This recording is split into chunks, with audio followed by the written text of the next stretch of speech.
Yo, what's going on, you guys? Today we have French culture shocks, culture differences between France and the U.S. So look, I don't know what to expect. I've never been to France.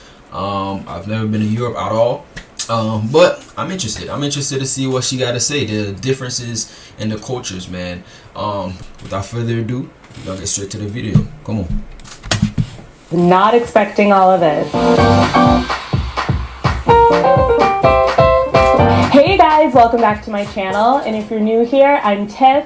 I'm an American here to help you navigate life abroad, and today we're talking about French culture shocks. Okay. Now I have to say, all of the things on this list aren't necessarily super shocking, but are very different from what I experienced in my time in the United States. So just a bit of recap for those of you who are new to my channel. So I moved from New York City to Paris back in August of 2017 and haven't looked back. I've had an awesome experience living out here. But I do have to say, like, when I first moved here, there were a few things that I noticed were very different from what I experienced in the United States.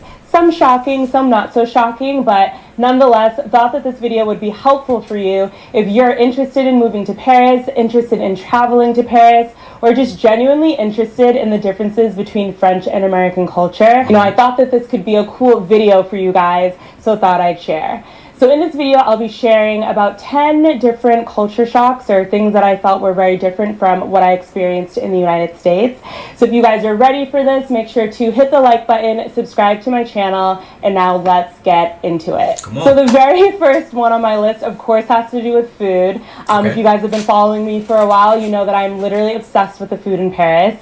But one thing that I noticed that kind of blew my mind was the amount of rotisserie chicken in Paris. Like, Okay. I kid you not, if I just walk 10 minutes in either direction going from my apartment, I'll come across a boucherie. So a boucherie is kind of like the meat shops in Paris that are roasting rotisserie chickens. And not even just inside, like, I remember kind of walking down the street and seeing like this big oven outside where rotisserie chicken were spinning and roasting, and I was like, this is crazy.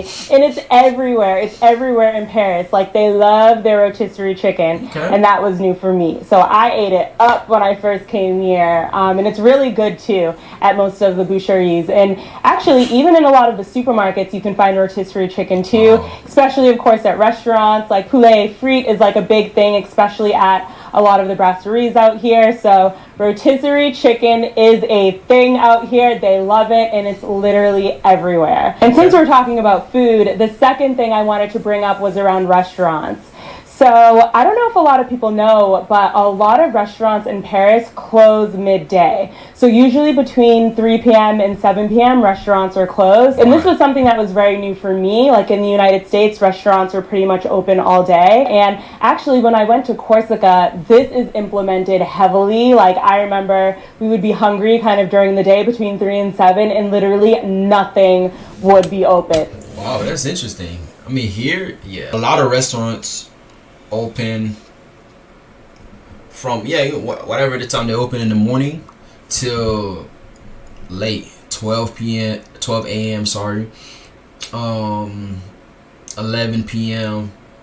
Some restaurants even open all day, you feel me? Yeah, most of them really close late, like I said, 12 a.m. type. Yeah, so dang, that would be a shocker to me also, to wait until around 7 p.m. to eat. And I will say, I think Paris is getting a bit better with this. So like I said before, not all restaurants follow this rule, but I do think the majority of them do. So definitely something to note when coming to Paris. So with restaurants, you know, when you're sitting down eating and you finish your meal, the waiters aren't really pressuring you to leave. Okay. So here, if you sat down, you know, had a drink, or were eating and you finish, they let you just sit and talk if it's something that you want to do. I mean, maybe you'll order another drink, maybe not, but there's like no pressure for you to get up and leave immediately after you're finished eating. And personally, I thought that this was different from my time in the United States, and you guys let me know if you have a similar opinion. But more often than not, when you're going out to eat in the United States, it's like right when you're done with your meal, they ask you if you want the check or if you want anything else, and you know, you can kind of feel like, all right, you know, it's time for us to go. They might need this table. But here in Paris, I've never really felt that. And another thing in regards to restaurants, yeah, once you done, they'll ask you if you want to check. But most of the time, for from my experience, I've never feel like they rushing me out. You know, it's always like, do you want to check? And after we get the check, we be hanging out, still talking. You know, like if you want another drink, you get it.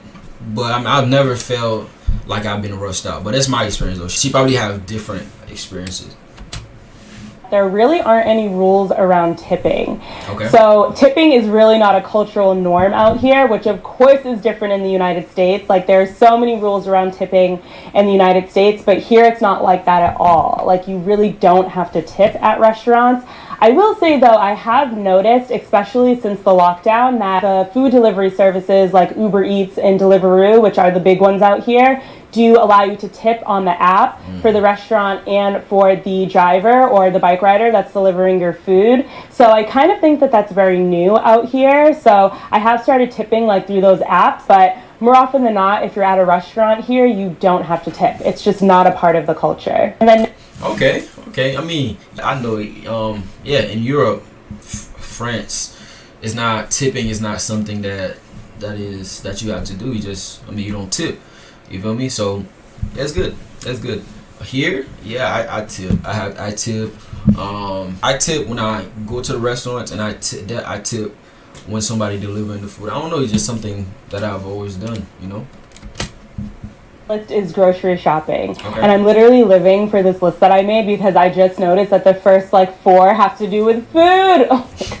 But anyway, so for grocery shopping, I do grocery shop a lot differently than I did in the United States. So one thing that I thought was different was the fact that they have a poissonnerie, which is like a fish market. They have many fruits et légumes stands, which is where you can get most of your fruits and vegetables. And then, of course, la boucherie, which is what I mentioned earlier, like a meat shop where you can get chicken, beef, things like that. And then, of course, la boulangerie, where you can pick up your bread. Right. A lot of the bigger grocery stores do have all of these things too, but I've always been a firm believer that if a store is specialized in one thing, the quality is typically better. So sometimes I do like to kind of visit the different shops to get my food versus just going to a big grocery store, which is very different, of course, from what I experienced in the United States.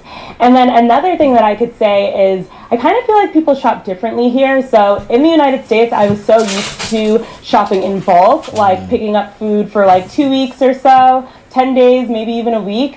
But here, it kind of feels like people more so are buying the food for the day that they want to cook or just a few days after that. So that was something that was a little bit new for me. That's shocking to me. Like the fact that I've heard that before. Like in Europe, most European countries, that's how they shop. Or that's how they go grocery shopping. I'm like, what? That's kind of crazy, man. It's like every single day or every 2 days you gotta go shopping. Ah, man, that would be tiring to me, man. Cause like for me, every 2 weeks, every 2 weeks or every week, every week you go shopping. You fill up the fridge, you fill up the cabinets. Then then the next week or 2 weeks after you do the same thing again. Like, I have a question though. When it comes to buying water though, how do you guys buy water? Maybe it's because we're all living in walk-ups. I mean, I'm in a 5th floor walk-up, so I'm not gonna, lug up a ton of food up my stairs like every. Cause even here, some people use the big gallons of water. So, you wouldn't surprise me if that's how you guys actually do it also. So maybe that's why, but more often than not, I do find that people are kind of doing sometimes quick shopping trips like throughout the week versus, just going on one day and picking up a bunch of stuff. That's just in my opinion and what I've experienced. So definitely something to note. And I will also say, like, there are specialized stores for different products. So kind of like how I talked about the poissonnerie and things like that. There are also stores that are specialized in vegan products. So if you go to like a typical big grocery store out here, you can find some things that are vegan, but not all. Like I feel like in the United States, you can find gluten-free, vegan, like everything under one roof. Like here, I will say that you can find a lot of gluten-free items in the grocery stores. Vegan, not so much. But if any of you guys are vegan out there, Naturalia Vegan is the place to go if you need vegan food products in Paris. So that's definitely something to share. All right, and then I promise the last thing I'm going to say about food is actually around a work benefit that has to do with food. So typically when you're working out here, I know a lot of the companies do this, is that they'll provide you with something called a ticket restaurant, which is basically a card that has a set amount of money on it that you can put towards grocery, food, like a lot of restaurants accept ticket restaurant, which I thought was really cool. So when I was working, I had 19 euros to spend on my card every day that I could put towards groceries. Wow. That's amazing. That's amazing. Do all companies do that? Wow, that's amazing. Wow, that's good. That's out good. To eat, things like that. I think the only day that you can't use it is on Sundays. And then the money on the ticket restaurant is a combination of your salary and from the company itself. So usually the company is paying for the bigger portion or the bigger percentage of your ticket restaurant, and then a percentage comes from your salary as well. So I thought that was a pretty cool work benefit, you know, like 19 euros a day to just spend on food. I mean, you know, I was in heaven. So that was pretty cool. And I also love that a lot of restaurants out here accept the ticket restaurant as well. All right, so we're gonna hop off the food train now. So I'm sure you guys have already seen my videos on dating in France. If you haven't yet, definitely check them out. So I did a video where I shared my perspective, and then I did another video where I had a French friend come on and share his perspective. But for me, the dating culture in Paris is very different than what I experienced in the United States. So here, you know, if you go on maybe 3 to 5 dates with a guy, you're kind of automatically official. Like, you're kind of automatically that guy's girlfriend. Wow. And that was very new for me. You know, like here, there isn't always a discussion around, you know, do you want to be my boyfriend? Do you want to be my girlfriend? It's kind of assumed after 3 to 5 dates. And that was... That's so interesting. What? Yeah, here it don't work like that at all. You guys can continue to go on dates. Y'all could go on 10 dates. If one person don't be like, yeah, I mean, I want to make you my girl, I want to make you my boyfriend, whatever it is. If the conversation is not half, yeah, you guys are just, you know, going on dates basically. So it's not official until you make it official here. Man, that's interesting though how that goes. I mean, I feel like you guys got it right though. I feel like that's how it should be. Like, you guys going on 2, 3, 4, 5 dates. I shouldn't have to be like, yeah, I mean, do you want to be my girl? Yeah, it shouldn't be like that, you know. It should automatically be like, yeah, I mean, we've been dating, we've been going on dates for that long, so what do you expect? You feel me? So I think you guys have it right, man. That's how it should be. Me, because in the States, as I'm sure a lot of you guys know, you could be dating a guy for like a month and still not really be official, like still not really have that girlfriend boyfriend title. Here, it's just, you know, if you've gone on a couple of dates, you guys are together. So that was something that was very new for me, and I got caught up a few times. And I go a lot deeper into this in the dating videos on my channel, but for instance, I remember I had met this guy on one of the dating apps, and we had literally gone on 2 dates. And on the second date, he was like, I want to be with you. Where is this going? Like, I just see us together. And I was just like, now, wait a second. Like, what is going on? Nah, that's exactly how it should be, man. If you go on a date and you like the vibes and you like the person, the personality, come on, man. What we wasting time for? You feel me? Thing. I do think that here they are more quick to get into a relationship than they are in the United States. So if you're coming out here to Paris and you're looking to date, definitely something to keep in mind. So next, let's talk about holidays and vacation. Okay. So this was a shock to me. Like, I knew that here in Europe, people are given a lot more vacation time, but I was like, whoa, this is crazy. So for one, if you guys don't know, in August, basically everyone in France goes on holiday. Like, everyone in France goes on vacation. And I mean, there are even restaurants that are shut down for a period of time in August just because it's when everyone goes on vacation. And that was very new for me. Like, even when Well, why August though? I know, I understand that it's summer, but why specifically August? was working here, you know, my boss would go on vacation for like 3 weeks in August. Like, it's definitely a thing. And even to add on that, when you're working here, even if you're a first year employee, you get like at least 5 weeks of vacation. I was like, now wait a... Man, that's amazing to me, man. 5 weeks? 5 weeks? That's a month and a whole week. Man, that's amazing, bro. That's amazing, dog. That's a lot of time, though. 5 weeks. You could go so many places. Nah, we don't have that here at all. Not even close.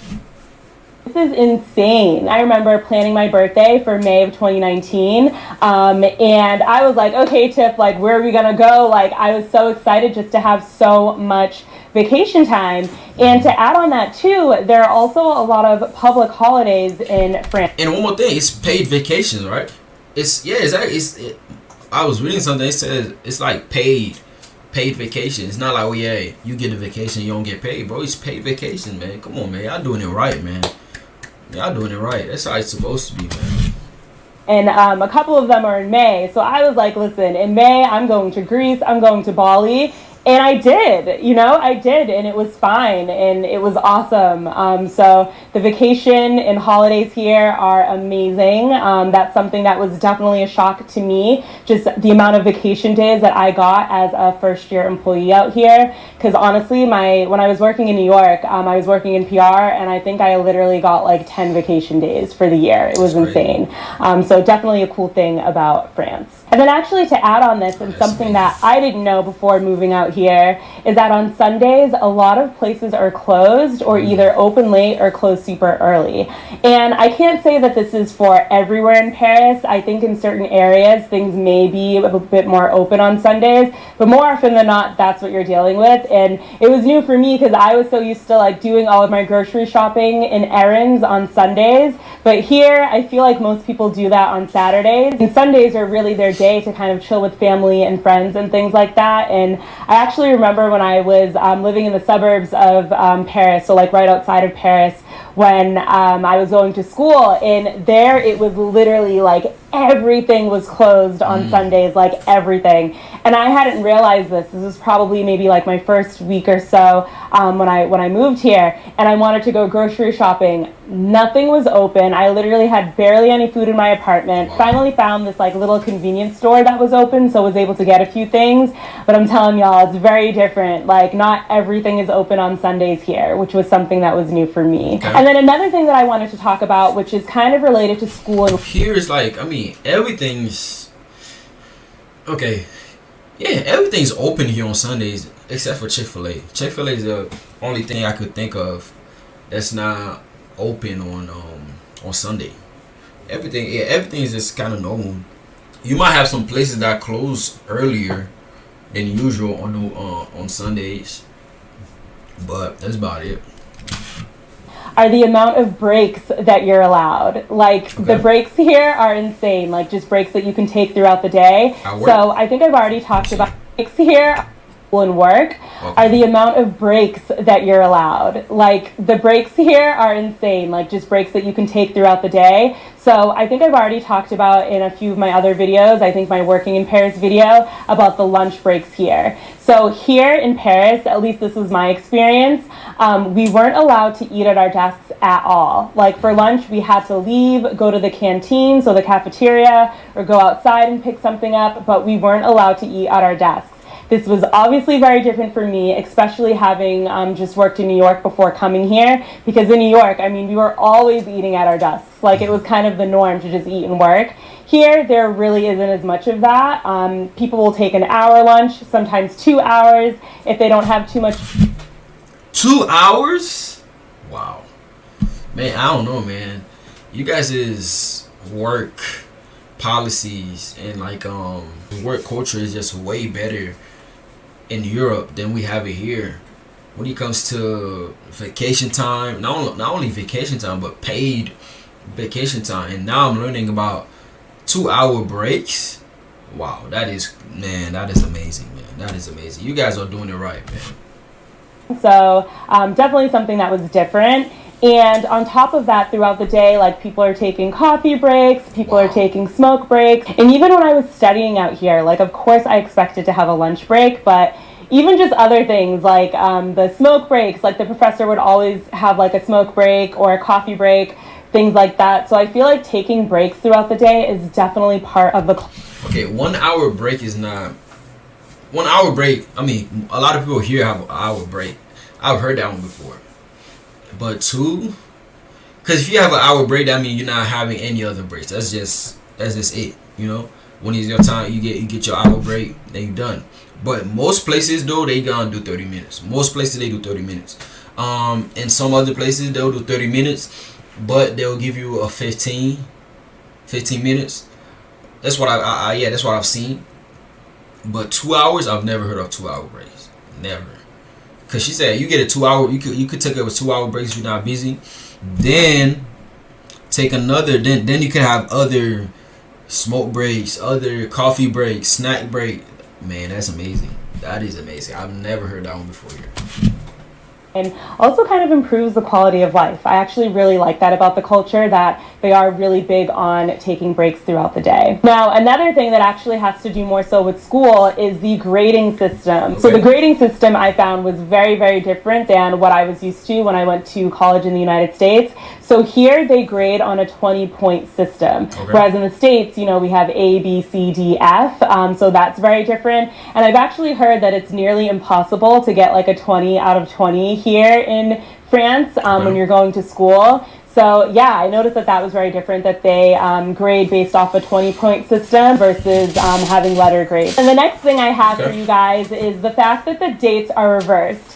But I actually think that it's the Americans that reverse the dates and not the French.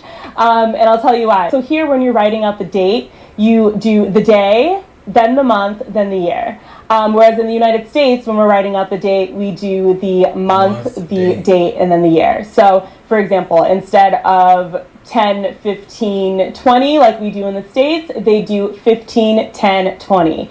And it was so hard for me at first to kind of get accustomed to this, especially when I was... Yeah, that would be hard for me too, I'm not gonna lie. That would be kind of... It would take me... I mean, obviously I'll get used to it, but... It'll take me a little minute. In school, just, you know, writing the date at the top of the paper, or when a teacher would schedule something, it was very new for me. And I was like, oh my God, they reversed the dates. But then I was talking to my really good friend from India, and she was like, actually, Tiff, this is how we operate in India too. Like, this is how we write the dates. So I'm like, okay, so is America just reversing the dates? So definitely something to note, that the dates are kind of switched around if you're coming here from the United States. But of course, if you're living somewhere else in the world, it might actually be the same as France. So guys, that's it for me.